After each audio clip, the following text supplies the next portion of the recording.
Bonjour, nous voici à nouveau Astuciel. Donc j'ai fait les petits essais avec les bouchons pour faire des raccords qui puissent réunir nos réservoirs de fusée. Donc je sors du Fab Lab. Donc le Fab Lab, je rappelle que c'est un atelier équipé avec des machines numériques, imprimante 3D, scanner 3D, fraiseuse numérique, etc. Donc je suis allé voir pour essayer de fabriquer justement un raccord qui ressemble à ça, c'est-à-dire ce qu'on fait actuellement avec des goulots de Kazakh. Mais ce système de raccord paraît totalement impossible pour des raisons techniques, mécaniques, de résistance aussi, donc ça marche pas. Par contre, ce qu'on peut faire, c'est réaliser le trou à l'intérieur du bouchon, et ceci parfaitement, contrairement à ce que je réalise actuellement avec une perceuse à colonne classique. On peut réaliser des trous beaucoup plus réguliers, bien centrés, hein. Donc voilà. Donc la ligne du haut, donc les bouchons verts et le bleu qui est juste en haut à gauche, donc sont des bouchons qui ont été percés à la perceuse à colonne. Et la ligne du bas sont des bouchons qui ont été réalisés avec un perçage laser.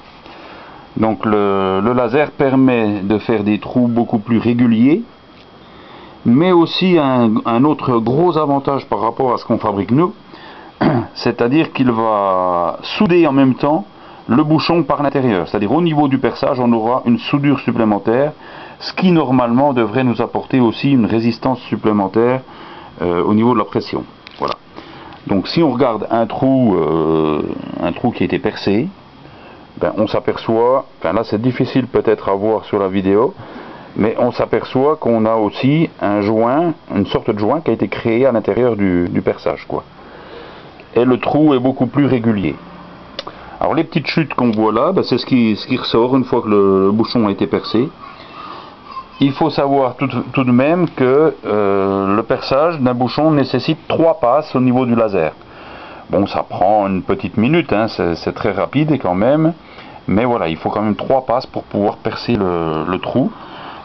C'est normal parce que le bouchon a 2 épaisseurs en fait, hein, donc il faut quand même pouvoir les percer. Voilà, les essais maintenant, il ne reste plus qu'à essayer en pression, voir ce que ces nouveaux raccords permettent au niveau de la pression. Si c'est une pression qui est au moins égale à 8 bars, je pense que ce serait intéressant, quoi. Hein, ça permettrait quasiment d'égaler les raccords de tube tornade, quoi. Voilà, affaire à suivre pour une autre vidéo et peut-être d'autres explications. Voilà, au revoir.